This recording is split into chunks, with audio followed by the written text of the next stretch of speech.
Good thing is it lets me edit. Oh, there we go. I think we Oh, I are see live it. Mhm. officially. Okay, um, hi everyone. We are back again today for our Healthcare Careers Week. And this session, we are going to be talking with Antoinette Hurst, who is a nurse practitioner at Grant Medical Center.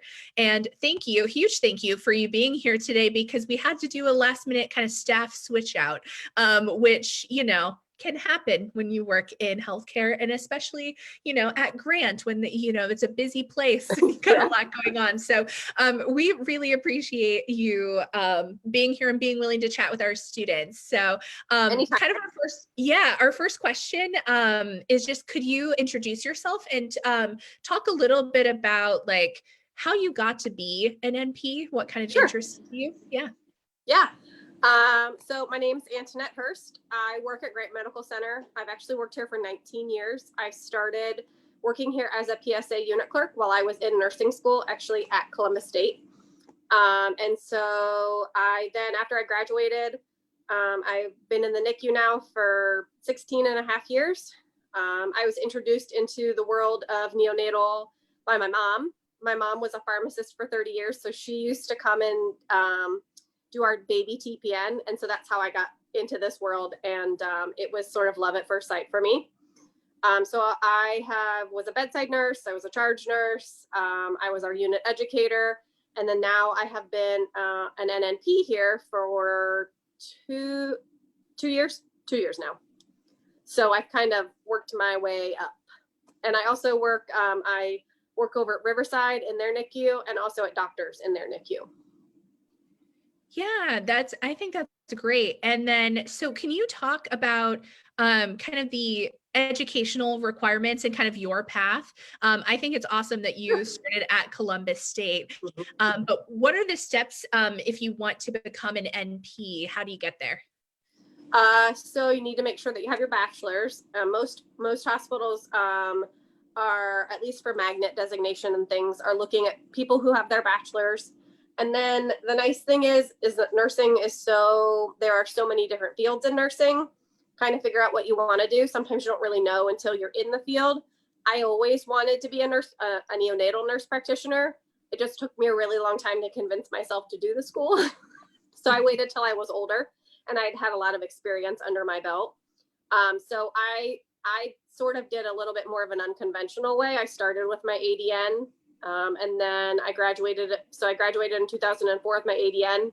And then in 2009, I graduated with my BSN from Capital. And then in 2018, I graduated from OSU with my master's. Yeah, that's awesome. And do you think for you, do you think you would have done anything differently with that career journey? Or do you feel like having that experience was beneficial to you? Having experience was really beneficial for me. I'm a very hands-on, see it, understand it, was really helpful for me. I learned a ton. I still stayed at the bedside, but I learned a ton when I went to Children's and worked on their transport team. I did that for about 2 years. And that sort of took me a little bit away from wanting to be a practitioner because I wasn't quite sure if I liked having that level of responsibility. But then I finally just said, you know what, I'm going to do it. And I did it. And I wouldn't change it for the world. I absolutely love what I do. I love my babies. I love the things that I've gotten to do and I learn. And I really love my job. Yeah, no, we love that. And we have so many nursing students. Our program here at Columbus State, as you know, is really big. So we have a lot of people who are very interested in a lot of these careers. And I'm so glad that we have somebody who can kind of speak to what it's like to be both a registered nurse and then also continue on and be an advanced practice nursing position. So could you maybe talk about what your job duties were like when you were working as an RN, kind of the bedside nursing and even charge nursing. And then talk about how that's different from what you are doing now as a nurse practitioner. Sure. So mine will be real neonatal specific. So as a bedside nurse, responsible for admissions, discharges, daily cares on our little guys. That means every 3 hours, we're getting in there, we're assessing them, we're doing head to toes, we're changing diapers, we're feeding them in whichever mode that they're being fed, either by a bottle or by a tube. We take care of them from a respiratory standpoint, do all the hands-on, whether they have an ET tube and they're ventilated, or they're on what's called bubble CPAP or a nasal cannula. So whatever, we have all different kinds of modes. So we're responsible for all of the daily care of the child, updating parents, teaching parents at the bedside. As a charge nurse, I was responsible for organizing the unit, doing staffing assignments, assisting at deliveries, assisting with admissions, discharges, or cares, depending on what was happening in the unit and somebody needed help. So you get a little bit more of an oversight, or you're a little bit more up above, and you don't necessarily have the every couple of hours care, but there's different things that you do. You manage rounds, keep everybody in line, help figure out if there's a plan if you don't have enough bed space. And then as a practitioner, instead of just managing, your assignment could be 2 babies. If the baby is sick enough, it could be 1. You could also take up to 4 patients. As an NP, if I'm by myself, I manage the whole unit, which is 17 beds. A lot of the times during the day, we try to be double covered. But my role as an NP then is to manage their care, manage their plan of care, make sure that we're doing things in the right direction. So it's an even higher step up above, and helping to direct what the bedside care is for the babies, and working underneath the physician and being their sort of eyes and ears. Yeah, and that rolls right into the next question is how does the work that you do as a nurse practitioner, how does that differ from what the physician is doing? So the physician helps us direct, if we have questions, or hey, here's what's going on, here's what I think, is this the right path to go, or hey, here's what has happened, what's your suggestion? So they really depend on us a lot here in this unit, to be their eyes and ears. You build a trust with them so that they know if you call them and you say, I need you to come in, there are certain instances where we have guidelines that they have to come in. And they'll come if you say something's not right, I need you here. And they know that if we say that, especially after 5 o'clock, something happens, because we don't here in this hospital have a physician 24 hours a day on site. They know that we need them. Yeah, that's great. That's a great kind of partnership. That's something we've been hearing all week, is just how much every position in the hospital really kind of relies on each other, which is really great and really helpful. What would you say is your favorite part of the job? I mean, I love the whole job. This has been an exciting role for me. I really love all of the education and all of the more in-depth and how this disease process is and all the things that we get to do for the babies. I mean, I'm not going to lie, procedures are fun. It's not why I do my job, but it's the added fun aspect. I get to do intubations. I get to do chest tubes. I put in lines, but a lot of it's just the higher level. And one of the aspects that I really love about this role, so I was the unit-based educator before I took this role, before I graduated. I really love educating. I love educating our staff.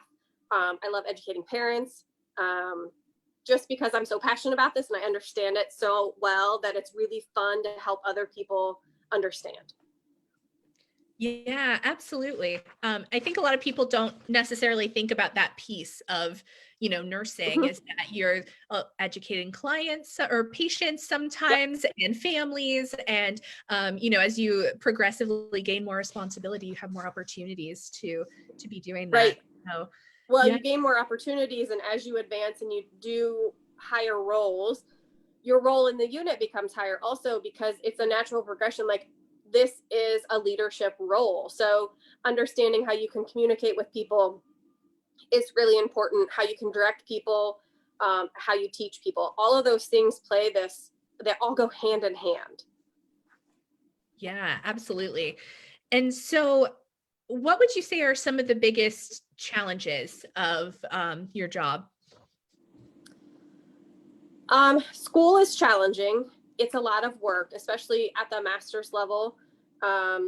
So I waited a little bit longer. I had really tiny tots when I was in school. So I couldn't work full time, and then just managing my time so that I was really present as much as I could be. So, I really had to schedule like when was school time, when was studying time, so that I wasn't overwhelmed and I could get my things done.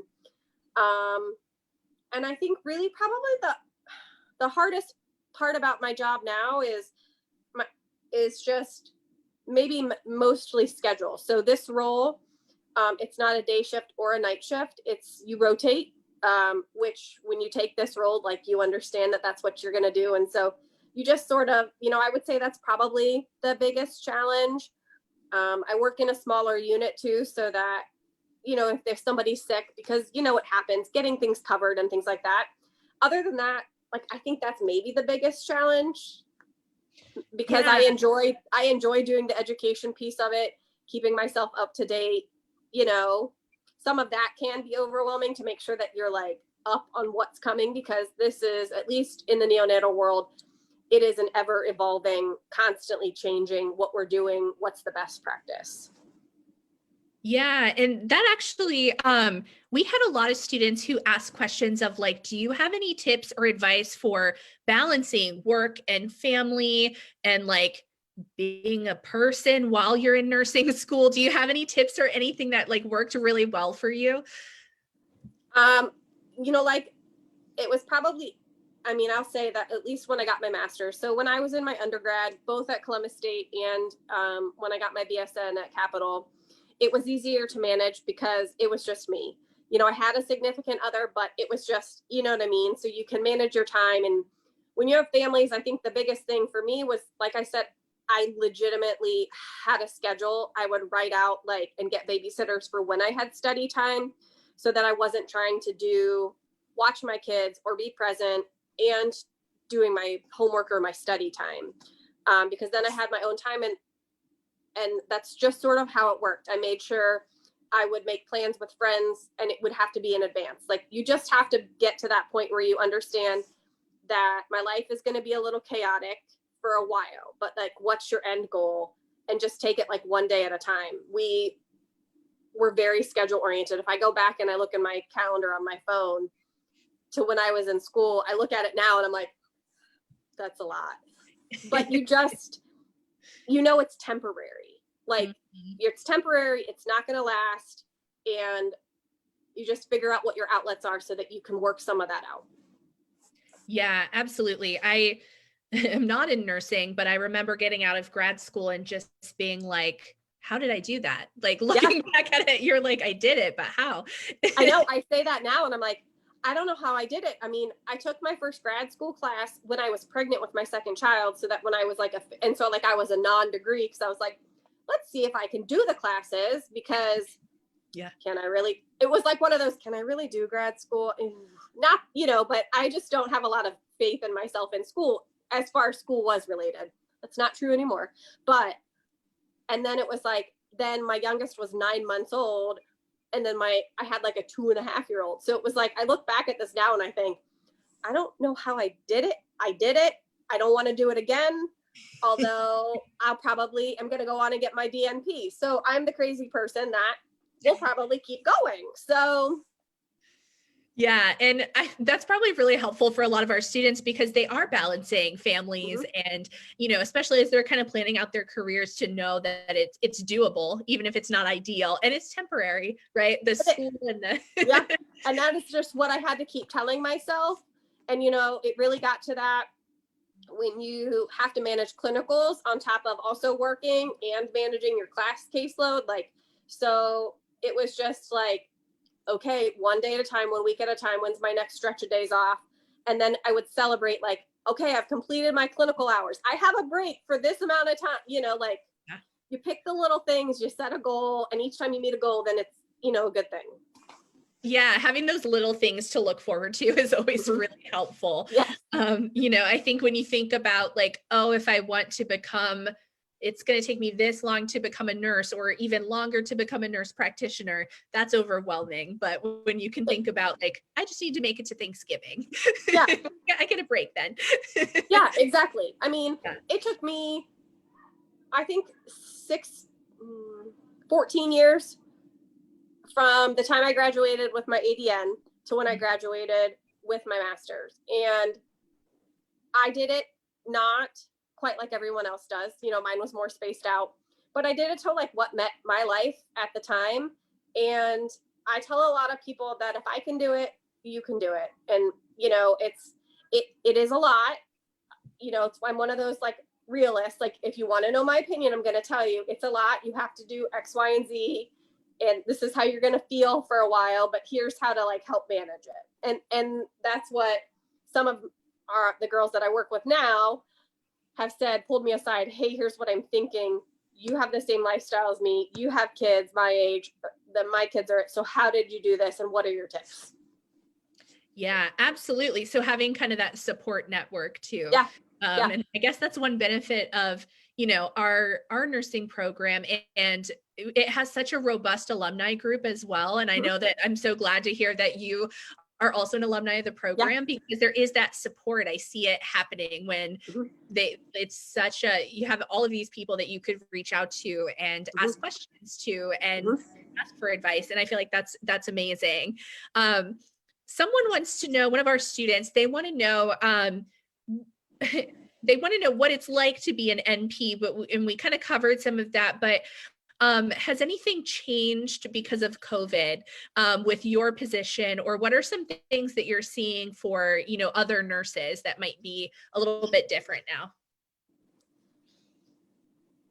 So at least for us, the role, I mean, you just have more PPE, essentially. You know, I'm lucky right now, I have an empty room, so I took my mask off so everybody could see my face. But, you know, I'm used to wearing my mask all the time now. We wear goggles, you know, there's a lot more PPE and a lot more just being careful. Sometimes we don't get quite as much face-to-face time with parents because, you know, if you're ill or you're displaying X, Y, and Z symptoms. We've had more here recently. We've instituted, at least on our labor and delivery, they have to have a COVID swab. So there's been more positive, you know, moms that are asymptomatic, and then, you know, if their babies are admitted to the NICU, they don't get to visit. So it's just a little bit of a different dynamic as far as like the care that I'm providing and how I function in my role. I've not changed anything. That makes a lot of sense. So just kind of those extra precautions. And different procedures, but the care is the same. Someone wants to know, do you ever feel like your job gets too stressful? And what do you do when you feel like you're stressed because of work? Every job, there's going to be stress. It's not always greener on the other side. Everybody has their different ways that they manage their stress. My job can get totally stressful. We sometimes pass a dark cloud around between us. And I can tell you, as soon as I came out of orientation and I was on my first like 6-week stint of nights by myself, the physicians all knew they were coming in, because I was admitting 2 to 5 babies at once, getting sick kids. So you just learn to, sometimes you don't have the time to like focus on it. And I have found that sometimes if I focus on it, that's what like makes it worse. Sometimes you just have to acknowledge it. Okay, this sucks. This is terrible. All right, but what are you going to do about it? Because you have to motor on and you have to keep doing, because somebody has to do it. And when you're by yourself, you can't dwell on it. I have great coworkers, so I can text them and say, you are not going to believe the day that I am having, or this is what happened. Can you believe this crap? But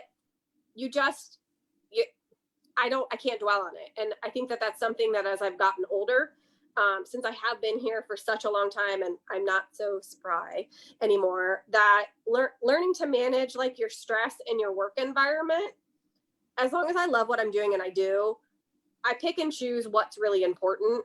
And then you just learn you have to let things go, and you have to let things not bother you, because it'll eat at you and it'll make your job not fun anymore. And I'm going to keep saying this, but I love what I do. My job is amazing. And I'm not going to let some of the other extraneous things sort of ruin that for me. Yeah, that's a good point. It's kind of like the perspective. And Yeah. I'm sure it sometimes you have to like, and this is with any job, but you have to like check yourself a little bit of Yeah. you step back and think about, why do I do this? Yeah. And it's not to say that, again, I've had a lot of experience with this. And so it's not, and don't, it's not like I'm always like, oh, happy and rainbows and whatever. But sometimes it's like, all right, acknowledge it. You might dwell on it just a little bit or like whatever. I've noticed that since I've become into this role and I've done more leadership things, you just let it go. And then move on, because nobody else is responsible for my happiness in a job except for myself. Mm-hmm. Absolutely. And I think that's a good thing to keep in mind. And sometimes we get lost in it when we're in the middle of whatever's going on. Well, and we can't control everything. And I think that's recognizing. So like, what are the factors that you can control? And your perspective and how you react to things and how you present yourself is going to play a big role into that. And so that's one of the things I think about too. And I think, okay, well, what could I be doing differently? Not that to say that it's always like that, but that's just sort of how I roll anymore. And it has tremendously helped me be in like a good spot. Yeah. No, I think that's a great reminder, especially for our students who are, just like we said, kind of overwhelmed with school and family and work and clinical and everything else. And so, yeah, it's a good kind of reinforcement, a good reminder, I think, for everyone. Someone wants to know, could you talk about what a nurse practitioner program is like? What are the things that you learn? And I think it might be helpful if you could also maybe talk a little bit about like, what are other areas that nurse practitioners could work in? Sure. So again, mine is highly specialized. So it's got its own little program. And so I am only specialized up until 2 years. And I'm a hospital-based practitioner. So that's where my job gets limited. You can be a family practitioner. You can be a women's health practitioner. Family practitioner, goes across the medium. So you can have a lot of options with that. Before you go into any of the areas, look and see what the market is like. What are the jobs that are needed? Are you willing to go someplace else? Because certain markets here in the city you might not be able to find a job. So are you willing to go someplace else? There's acute care, there's pediatrics. So you really have the gamut of what you can do. FNP tends to be the one that can get you into a lot of specific roles and in different areas. And you can add on acute care with that. That's about the basis of all of those that I know because I am so specialized. No, that's helpful. I think one of the things about nursing that sometimes can be overwhelming to students is there's so many options, not just with NP, but even as an RN, you have so many options and so many other things that you could potentially kind of build your career into. Do you have any advice for students who are, whether they're students now or like brand new RNs, how can they learn what specialty they really are interested in? Like what, do you have any advice for helping them kind of figure it out? You gotta try it and see what you like. I mean, I am the oddball that knew what I wanted to do. And so found my area of specialty and that's where I've been. So that might be the overwhelming thing about nursing, but that's also the really great thing about nursing is that there are so many areas that just because say you maybe start on a general med surg and you hate it. I mean, can't say I would blame you, but if you love it, that's great because that's the great thing. There are so many venues and that everybody can fit somewhere that, if you're like, this just really isn't my thing, what do you think would interest you? And if there's not a job open for it, you just sort of keep your eye out and then you go try it when you can. That's what I did when I thought, oh, you know what? The children's transport team would be kind of fun. What do they do? This looks pretty awesome. No jobs, but I kept in contact with the manager. And then when a job came open, it was like, you build your bridges. It was like, hey, we have a job open. And it was like, okay, great, I'm going to go try it. And I tried it for a couple of years and was like, it's fun, but I don't really know that I could do the stress and anxiety of it. And so I came back to the bedside. You're not going to know unless you try. So like, don't get down on yourself if you're in an area and you're like, I don't really like it. You always have options. Yeah. Yeah. And I think, a lot of times when I hear those comments of like, I'm stressed and what kind of nurse do I want to be? A lot of times I hear it from students who haven't started their clinicals yet. And, you're going to get, even as a student, a lot of exposure to different areas. And if you can get a job in a hospital doing something. So for me, I didn't have like any bedside manner. I didn't know how to do anything when I first started nursing school.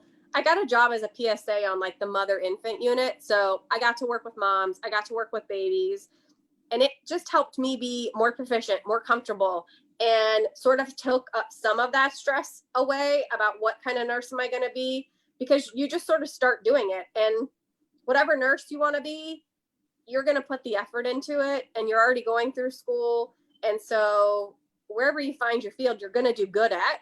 It just depends on, is it your field that you really enjoy? Okay. If not, then you just go do something else. Mm-hmm. Yeah. And that's actually, we keep like segueing into the next question, like beautifully.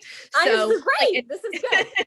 And so a lot of students want to know, like, how do you have advice for students that are really interested in nursing, and what could they be doing right now as a student to kind of learn more about the field, and I don't know, just like resume builders? And so working as a PCA is a big one, I know. Mm-hmm. Yeah. Are there any other things that you might recommend? I mean, you could do anything in a hospital. I mean, anything to get your foot in the door. That's going to be really like your resume builder per se, is to get a job as a PSA someplace, because then you already become like an internal employee, and easier to climb the ladder that way. And the other nice thing about, if you do become an employee, there's this really great thing called tuition reimbursement that will help pay for your school. You sometimes can get scholarships through your place of work to help finish degrees. So then your school debt isn't as high when you graduate. And so that is one thing that I will tell you, I'm very grateful for Ohio Health, is that I've been really blessed that they've helped me in each of my careers, so that I have 1 year of master's debt, and that's great. And so you become really vested in your employer when they can do those types of things for you. Yeah, for sure. And that's very like career counselor of me, but those are things that we talk to students about too, when they're kind of like evaluating, where do I want to work? Yeah. And that's kind of part of the benefit package, those employers that are investing in you and additional training and kind of support you kind of growing in your career. That's a great thing. Mm-hmm. Yeah. So let's see here. So you talked a little bit about how many patients you're handling kind of at one time. What would you say like a typical day looks like for you, like schedule wise, and like what are you doing? In which role do you want me, like as a nurse or as my practitioner? Could we do both? Just because I think we have some nursing students watching as well, so that might be helpful for them. So as a nurse, again, NICU is a whole different world than adults. All right. I can't speak to the adult level because I never did it, which is not something that's a sad thing in my book. So in the NICU, we're pretty type A. We're pretty OCD. It's regimented. Everybody's on a schedule, because they have to be fed every 3 hours. So some of our kiddos, depending upon if they're brand new, at least for the first 24 hours, sometimes a little bit less, sometimes more, they're NPO. And so sometimes their cares might be every 4 hours. If it's a micro preemie, so anybody who's like less than 26 weeks, we sometimes will not do a care for 6 hours, because sometimes the downtime as long as they're doing well, is more important for them. But on a typical schedule of every 3 hours, you could have 2 to 4 kids, typically not all on the same schedule, but you start a half hour to 45 minutes before care. Care probably could take you about an hour, and you chart. So, you go do your head to toe, you chart, and then you go do your next baby. And so that's sort of the schedule. So 8-11-2-5, a 9-12-3-6, and then that's how you do your day. And then of course, like if any admissions or things like that come up in between, that's going to be like your typical day. As a practitioner, I come in and I get report. I will go and assess all my babies. And then we go and have what's called huddle with labor and delivery, where we talk about all the patients, what's the expectation for the day, who's all on the board, or is there anything scheduled? And I can come back and I make my plan for the day, figure out what, if anything, I need to do for my babies. And then we do rounds every morning. Every Tuesday, we do what's called multi-disc rounds, where everybody participates. We round at the bedside and we, present our patients. Here's, baby girl Lash. She's this many days old. She was this many weeks at birth. And we just sort of go through the whole plan. Is there anything respiratory, cardiac? We hit all of it. And then our nurses participate in rounds, talk about how do they look, how do the respiratory, how are they eating, things like that. And then throughout the rest of the day as a practitioner, you kind of handle anything that comes in, go to high risk deliveries, do any admissions for any babies that need to come in age wise or clinical wise, handle anything on the unit that comes up that's abnormal. So you assess kids when, it's like, okay, well, my baby's belly looks a little bit bigger and they're doing X, Y, and Z. So then you have to sort of troubleshoot and go through and do those types of things. But that's sort of like what a typical day is for me. Yeah, that's really helpful to kind of talk about, the difference between, like you said, kind of the more advanced position as the practitioner, and that what that looks like a little bit differently, even in the same area as an RN. So someone on Facebook wants to know, do entry-level hospital jobs have flexible hours? And then they want to know, are employers flexible with a school schedule? So you might be able to speak to that for practitioner school. Yeah, so I can speak to here, and I can speak to like what this unit has been. I think, I'm not sure. So I think a lot of jobs are nights. I think that's just sort of what happens when you graduate. Nights is a good experience, regardless of where you're at, because there tend to be less people in the hospital. So you sort of learn to do things differently with less people around. And I will say sometimes when you're here on like days, because there's so many people, sometimes you're kind of like, there's too many people, I need a break. I think that most hospitals are flexible with school schedule. I think that sometimes it's a give or take depending upon how big of the unit is that you work in. Like I was a scholarship. So like they worked with me with my schedule. I got the days off that I needed off. So for me, my school schedule and my work schedule was worked well. And that seems to be what it is for the other girls. We've had a few that have gone to FNP school, also NNP. We've had unit clerks who progress to their RN, and also, people with their associates. Most hospitals will say that you do have to have your bachelor's in an X, Y, and Z amount of time. But then they also have it set up that you can get a scholarship to then get the money to complete your BSN. So most of the places, because they want to invest in their people and they want to retain them, are pretty understanding. Yeah, that's really helpful. I think a lot of our students are kind of thinking ahead of, how do I make this work? So it's good to know that support is there. Well, and it's always good that if you're thinking that way and that you think that you want to go on, that, when you're interviewing for a job, you're also interviewing them. And so to ask those questions, to say, how does the schedule look? How do you guys handle when you have people in school? Are you flexible? What's the, what are your requirements for if you are, you know what I mean? Like So it's also really important to remember it's not just you interviewing for a job. You're also interviewing to see, does this sound like someplace that I would want to work, and that they're willing to provide the things that I need for me. Yeah, absolutely. And I think sometimes we forget about that when we're really nervous about an interview and we're like, I just need to get a job. I have Yeah. so many things going on.